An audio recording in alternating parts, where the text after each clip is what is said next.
BASE is an annual simulated exercise here at Brunel University London, which makes us use our theoretical knowledge and apply it into a practical briefing to the subject matter experts.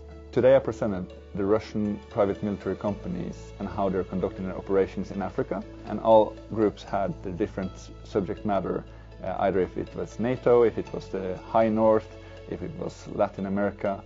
BASE is a very final exercise at the end of all the security and intelligence modules, and today, as part of the BASE exercise, we are presenting on different topics, part of which relates to Hezbollah, which is a terrorist organization.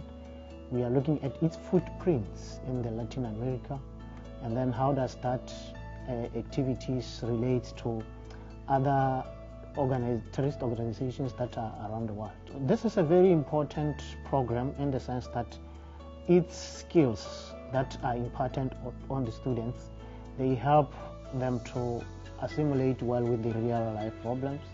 Like what I have learned here is going to help me a lot in either producing better intelligence products for any organizations that might be in need of my services, and it will help me a lot in improving my skills in terms of analytics.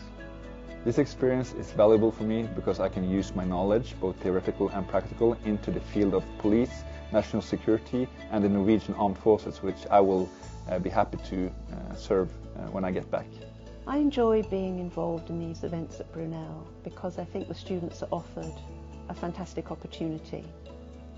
Brunel manages to bring together not only academics but current practitioners, people who've worked in the field, people who've got real-world experience. And I think this is incredibly valuable for the students. And this is an excellent way of them developing their skills, but in a place where they're given support and encouragement as well as critical challenge. So much better to do it here than your first week at work. So much better to start that first job knowing you came through this experience with positive feedback, constructive feedback, and it's preparing you for the world of work really effectively.